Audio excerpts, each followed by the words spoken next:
Adilabad bus stand వద్ద ఆదివాసులు ఆందోళన చేపట్టారు. తమ సమస్యలు పరిష్కరించాలని డిమాండ్ చేస్తూ తుడం దెబ్బ ఆధ్వర్యంలో ధర్నా చేపట్టారు. ఆర్టీసీ బస్టాండ్ ప్రధాన ద్వారం ఎదుట బైఠాయించి బస్సులు బయటకు వెళ్లనీయకుండా అడ్డుకున్నారు. ఆదివాసుల ఆందోళన నేపథ్యంలో పోలీసులు పటిష్ట బందోబస్తు ఏర్పాటు చేశారు. జీవో నెంబర్ 3ను యథావిధిగా కొనసాగించాలని ఆదివాసులు డిమాండ్ చేశారు.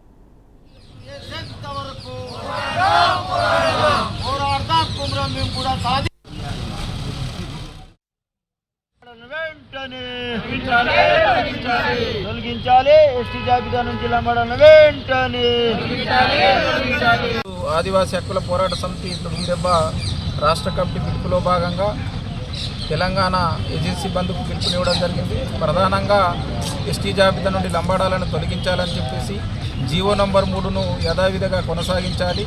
అదేవిధంగా ఆదివాసులు సాగు చేసుకుంటున్నటువంటి పోడు భూములకు పట్టాలిచ్చి గిరివిసక పథకంగా బోరుబావులు మంజూరు చేయాలని చెప్పేసి ఐటీడీఏ పరిధిలో ఉన్నటువంటి బ్యాక్లాగ్ పోస్టులను భర్తీ చేయాలని చెప్పేసి ఆదివాసీలను ఆదుకోవాలని చెప్పేసి ఇవాళ తెలంగాణ ఏజెన్సీకి బంధు పిలుపునివ్వడం జరిగింది. కాబట్టి తెలంగాణ రాష్ట్ర ప్రభుత్వం వెంటనే స్పందించి మా యొక్క సమస్యలను సానుకూలంగా పరిష్కారం చేయాలని చెప్పేసి ఆదివాసీ హక్కుల పోరాట సమితి తుడం దెబ్బ రాష్ట్ర కమిటీ తరఫున మేము తెలంగాణ రాష్ట్ర ప్రభుత్వానికి డిమాండ్ చేస్తున్నాం. ఒకవేళ మా యొక్క సమస్యలను పరిష్కరించకపోతే మరో పద్దలగడి పోరాటాలకు కూడా మా యొక్క ఆదివాసులందరూ కూడా సిద్ధం కాబోతున్నారు. కొమరం భీము, బిర్సా ముండా, రామ్జీగోండు, మల్లుదొర, గంటుదొర, సమ్మక్క సారకర్ల వారసత్వాన్ని పురస్కరించుకొని వల్ల ఆదివాసీలు పోరాడుతూ వస్తున్నారు. అనేక సందర్భాల్లో అనేక సంవత్సరాలుగా ఇవాళ భారత రాజ్యాంగం